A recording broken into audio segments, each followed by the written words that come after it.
E a Polícia Rodoviária Federal inicia amanhã, dia 23, a Operação Rodovida Natal 2025, que segue até o sábado, dia 28, agora por causa desse período de aumento no fluxo de veículos nas rodovias federais, impulsionado pelas viagens típicas das festas de fim de ano. E quem está com a gente aqui é o Bruno Feitosa, que é o assessor de comunicação da Polícia Rodoviária Federal. É essa a tua função mesmo, Bruno? Exatamente. Bruno, qual que é o foco dessa campanha específica agora do Natal? Essa campanha específica, ele tem um foco na fiscalização do cinto de segurança e das cadeirinhas, né? Mas, como toda grande operação da PRF, a gente trabalha em específico contra os acidentes que têm mais letalidade, né?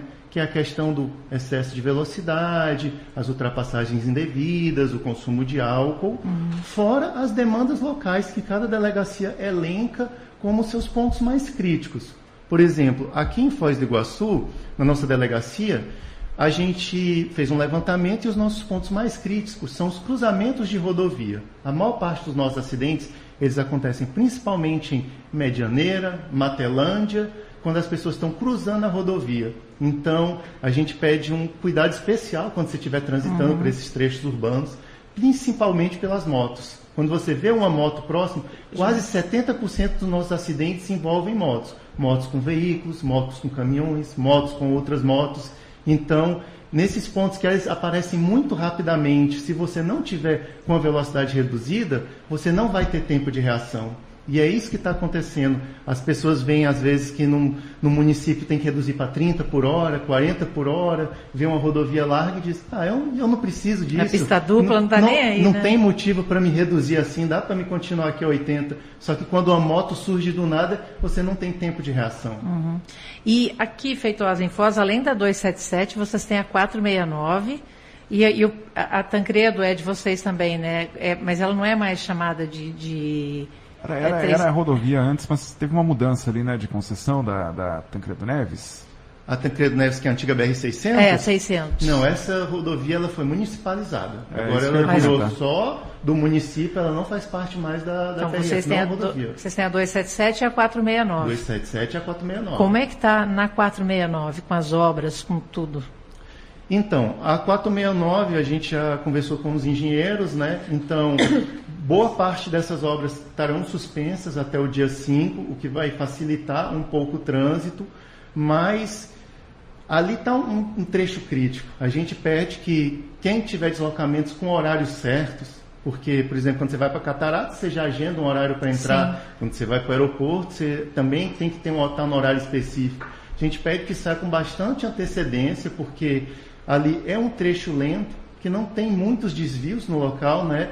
E com o fluxo acentuado devido ao fim do ano, por mais que a polícia atue no local, tentando minimizar, vai ter trânsito no local, né? Então, se antevejam esse atraso e saiam com certa antecedência, porque é um trecho que tem, durante toda a sua extensão, obras, vários desvios, várias canalizações com cone, né? Então, esse período de fim de ano vai estar um pouco complicado. E tipo assim, ele está bem sinalizado, só que é muita informação, então o negócio é devagar, né? Ali não tem querer, tô atrasado, não vai querer chegar no horário certo ali e correr, porque não tem como mesmo. Exatamente, não tem como fugir, porque assim, realmente ele está bem sinalizado, a gente está tendo um histórico de pouquíssimos acidentes no local.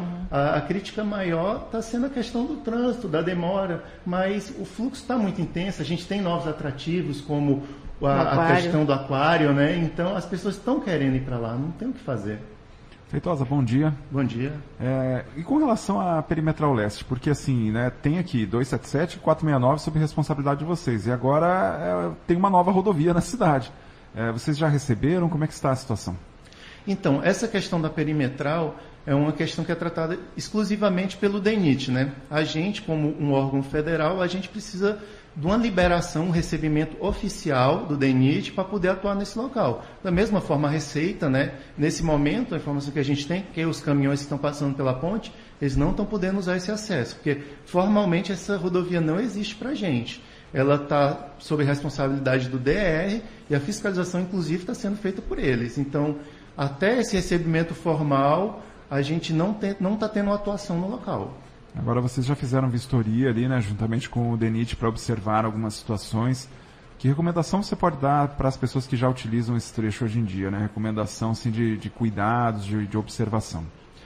O que a gente pode falar é que a pessoa tenha uma atenção redobrada ali, não só pela sua circulação, mas como não existe uma sinalização adequada no local, a qualquer momento podem surgir veículos de locais que você não espera, né?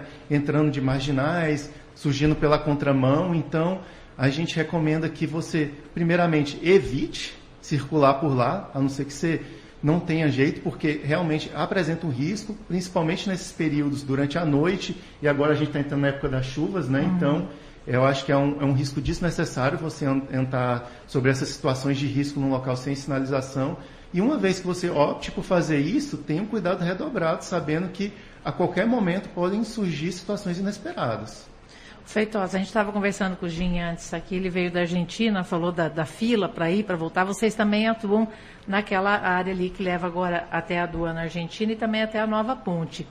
E vocês já estão trabalhando na Nova Ponte, né? Como é que está o trabalho lá? Então, a fiscalização da Nova Ponte, a gente tá se mantendo na aduana antiga, né? A nossa unidade, mas aquele trecho até a Nova Ponte, nós estamos fiscalizando. O fluxo ainda está bem reduzido, né? Porque só foi liberado noite, né? Durante a madrugada, né? Das 7 às 7, e os caminhões vazios. Então, acaba que está num momento de teste, para ver como vai se comportar o fluxo, quais os impactos disso. Então, primeiro vai ser os caminhões vazios, depois vão ser os ônibus durante a noite. Então, vão ser progressivos esses aumentos de fluxo no local, de forma que a gente consiga adequar a demanda ao trânsito local. E como é que vocês estão se adequando agora com o movimento com relação à Argentina? Porque essa época do ano é comum dar essas filas. Eu até estava comentando com o Guilherme, eu lembro de fila chegando ali na aduana onde vocês ficam ali, né? Aí juntando isso, por exemplo, quando liberarem para os caminhões, tal, num futuro não muito distante, creio eu, não vai ficar muito estranho todo mundo junto e misturado naquele trecho ali? Vai ficar bem complicado. A gente espera que agora em janeiro você vai ter filas grandes, né? A Argentina anunciou que ia implementar alguns modelos de aduana para aumentar o atendimento lá e a celeridade, mas é uma questão internacional que a gente não tem controle, né? Porque boa parte desse fluxo é o procedimento migratório da Argentina. Então, o que a gente pode fazer é só garantir a segurança no local, evitar que aconteça como aconteceu em alguns anos, pessoas tentando depredar o veículo, alguma situação de furto, mas quanto ao fluxo em si, a gente não tem como ter muita ingerência, da mesma forma que a gente falou da 469, né? A pessoa tem que se preparar, né, para ir para lá, levar bebidas, alimentos. O que a gente pode garantir é a segurança, mas infelizmente, quanto à fluidez, a Polícia Rodoviária Federal não tem muito como agir. Faz uma oração antes e se joga. E falando justamente em fluidez, hoje é um dia que a gente observa que tem muita fila na 277 para quem vai em direção ao Paraguai, porque faltam 2 dias aí para o Natal, o pessoal que já está de recesso está aproveitando também. Como é que ficou a situação ali do Jupira, o acesso ali ao Jupira? Porque foi fechado porque o pessoal dava ré ali e furava a fila, né? Como é que está a situação hoje em dia desses acessos ali? Então, ali é uma situação permanente, né? Foi fechado. Um dos motivos é o motivo da ré, só que teve uma série de questões ali. A própria concessionária tinha no planejamento lá que aquele acesso ele era irregular, em algum momento ele teria que ser fechado. E nós tínhamos questões de segurança, porque muitas vezes quando um veículo roubado durante a noite tentava chegar ali na fronteira e a polícia vinha, ele voltava e usava aquele acesso para voltar ao Jupira e fugir da fiscalização. Porque todo o resto do trecho é canalizado, a pessoa não tem para onde fugir. Então são uma série de questões de segurança da fronteira que foram regularizadas com o fechamento daquele acesso.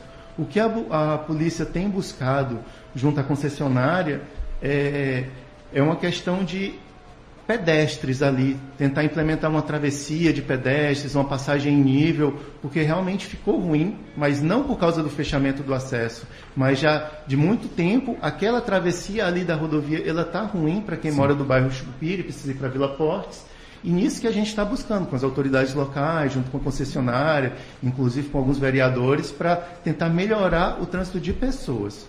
Mas a questão de veículos ali não vai permanecer daquele jeito. Feitosa, agora eu puxando mais para o clima de férias, paraguaios e argentinos vindo para cá, ou para Foz, ou para ir para o litoral. Que orientações vocês dão para esses motoristas e onde tem algum site onde eles possam se informar sobre as condições das rodovias, se tem barreira, se não tem barreira, regras de pedágio, trânsito regra também, de né? trânsito, porque muitos têm dúvidas assim, e a gente tem contato com o pessoal do Paraguai e da Argentina, eles dizem assim, Cris, onde eu consulto se eu tenho multa? Precisa tomar tal vacina? Tem que ter quantos macacos? Porque no Paraguai, na Argentina, por exemplo, macaco não, mas triângulo, por exemplo, tem que ter 2, sim. né? Então, são umas dúvidas, coisas simples assim.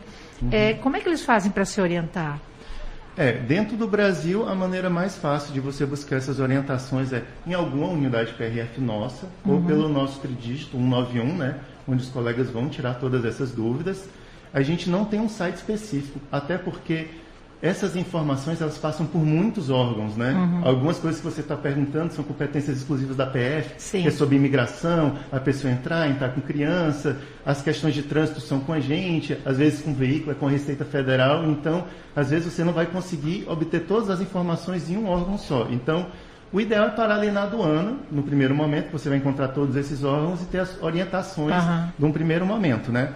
Sobre a questão do trânsito, a gente tem um grupo do WhatsApp só de informações sobre isso, mas ele vai ser sobre o trecho do Paraná. Nós não temos um integrado do Brasil todo, então fica difícil a pessoa se informar sobre tudo que está acontecendo no Brasil de forma geral, porque às vezes a pessoa vai entrar aqui, mas ela vai para o Rio Grande do Sul, vai passar por uma série de estados, então, da mesma forma, o melhor seria pelo 91. O nosso 91, ele tem essas informações sobre quedas de barreira, deslizamentos, trechos fechados, mas informações mais rápidas sobre o estado você consegue no grupo. Agora, parabéns, que esse grupão de vocês funciona bem demais. Acontece alguma coisa em qualquer rodovia federal aqui do Paraná, já vai lá para o grupo, está interditado, ou está parcialmente, está liberado, é bem rapidinho a informação vezes, ali. A primeira informação que a gente recebe é pelo aquele grupo, aqui localmente. Quando você tem uma questão ali na Serra, em Curitiba, e precisa chegar a gente saber aqui, a gente vai saber às vezes primeiro pelo grupo do que pelos nossos meios oficiais, porque existe uma urgência em divulgar o mais rápido possível essas informações e essas interdições aqui dentro do estado. Uma pergunta com relação à segurança também. A gente sabe que aqui em Foz do Iguaçu, infelizmente, acontecem situações de carros furtados ou roubados e que são levados em direção ao país vizinho. Como que a pessoa pode proceder até ali para avisar vocês lá na cabeceira da ponte, que acho que até ajuda, né, no trabalho de vocês? Muitas vezes não tem nem boletim de ocorrência registrado ainda. Como que pode ser feito esse contato? Você pode ligar diretamente para a nossa unidade operacional, mas o que a gente recomenda é usar sempre o 191, porque o colega que está lá, ele vai entrar direto em contato com o policial que está escalado. Então, muitas vezes já houve uma denúncia, os colegas estão na pista aguardando uma situação e você liga para um número e não consegue falar diretamente com a unidade operacional. Então, você concentrando lá, o colega que está em Curitiba, ele vai ter essa informação. Quem é? É o Feitosa que está lá nesse dia de serviço. Então, eu vou ligar diretamente para ele e repassar essa informação. Então, o que a gente sempre orienta é ligue direto no 91, que eles vão dar um jeito dessa informação chegar o mais rápido possível para quem precisa saber dela e depois, obviamente, se dirigir à Polícia Civil, né? Porque o que acontece é muitas vezes a gente recupera esse veículo, está com ele em mãos, mas não tem queixa, não tem como ser encaminhado. Então, o quanto antes você puder se dirigir à Polícia Judiciária para registrar essa ocorrência, para a gente é o melhor, porque a gente não tem como segurar essa pessoa se não tiver uma denúncia, se não tiver nada formalmente. Feitosa, o que nunca pode faltar no planejamento de quem vai viajar de carro?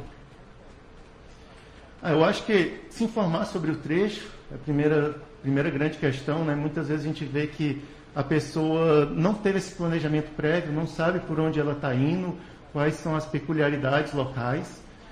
Outra questão é sempre você ver as condições do veículo, se seu veículo está em condições a circular. Como eu disse, a gente está entrando numa época de chuva e às vezes coisas pequenas como um limpador de para-brisa pode causar um acidente grave, porque outro dia mesmo a gente teve uma chuva intensa que você não conseguia ver nada e vários carros tiveram que parar no acostamento e muitas vezes é porque os equipamentos obrigatórios não estavam em condição de você circular sobre uma chuva, né? E eu acho que, mais do que nunca, uma recomendação que a gente dá é as pessoas respeitarem os momentos de descanso. O nosso corpo ele tem um limite. Hoje em dia, todo mundo acha que você toma um energético, toma um café, eu consigo dirigir 12, 18, 20 horas seguidas para antecipar uma viagem. E o que a gente percebe é que muitos vezes os acidentes estão acontecendo por causa do cansaço mesmo. A gente está acostumado a esse ritmo frenético, já eu consigo, é só mais um pouco, eu tomo um energético, tomo 2 e vai dar certo. E o trânsito ele depende muito do nosso tempo de reação. Então, quanto mais você estica, você tenta... Mais lento. Mais tempo você vai demorar para reagir. E às vezes esses são segundos, milésimos, que vão diferenciar de um acidente leve para um acidente fatal. E vocês têm alguma previsão de restrição para caminhões de carga agora, durante esse período de Natal ou Ano Novo, nas rodovias federais? Nós temos uma restrição. Deixa eu ver aqui no calendário quais são os dias certinhos. E são restrições que valem para trechos de pista simples, né? Ou para duplicadas também, né? As restrições são para veículos de carga, né? Veículos de carga, excesso de dimensão, esses veículos que podem tumultuar o transporte, né? Nós temos uma restrição no dia 24, das 16 às 22 horas, no dia 25, no mesmo horário, 16 às 22, aí também no dia 31 e no dia 1º. São os dias de maior movimento. De maior movimento, que são os dias dos feriados, chegadas e encerramentos. Nos demais dias vai estar circulando normal. É uma maravilha para quem desce e sobe a serra nesses períodos aí, porque não tem caminhão, né? Exatamente. Geralmente, nesse mesmo período, a concessionária ela não faz obras e no nosso trecho também as empresas... Aqui está trabalhando na 469, ela falou que a partir de hoje ela já deu férias coletivas, então também não vão ter mais obras. E a que faz aquele acesso até a perimetral disse que vai respeitar esse mesmo calendário. Do dia 30, do dia 31, do dia 24 e do dia 25 para a obra, nesses dias mais críticos. E tem algum trecho que aqui no Paraná que seja mais complicado, assim, nesse período? Eu citei a Serra do Mar, na minha opinião, assim, humilde, né? É um trecho bem complicado. Tem algum trecho que seja muito tenso, assim, para o pessoal? O que a gente percebe, assim, pelos anos anteriores, é que as saídas do Paraná em direção a Santa Catarina são trechos mais complicados, porque a gente vê uma demanda muito grande aqui dos argentinos, dos paraguaios, que todo mundo quer passar o final do ano no litoral catarinense, né? Então, acaba que é um trecho mais congestionado, é um trecho que tem um grande volume de pessoas e também é um trecho de serra, né? Então, pistas sinuosas, eu acredito que ali seria o nosso trecho mais crítico dentro do estado. E tem algum horário mais crítico também? Geralmente, esses dias anteriores que antecedem a virada de ano são os mais críticos. A partir do dia 28, né? 28, 29, 30, acho que a chegada para o ano novo, onde você vê a maior concentração de pessoas. Mas durante todo o feriado, a partir agora do dia 23 até o final de janeiro, você vai ver um fluxo anormal de pessoas, e muitas vezes de pessoas que nunca dirigiram na rodovia, né? Isso que me dá medo. Então, não existe uma fórmula, não existe um local seguro. Então, quanto mais descansado você estiver aí dirigindo durante o dia, você consegue minimizar esse risco. Mas sempre viajar no feriado, ele apresenta um risco maior do que o dia a dia normal, né? Maravilha, então, Feitosa. Da minha parte é isso. Só quero te agradecer. Muito obrigada. De nada.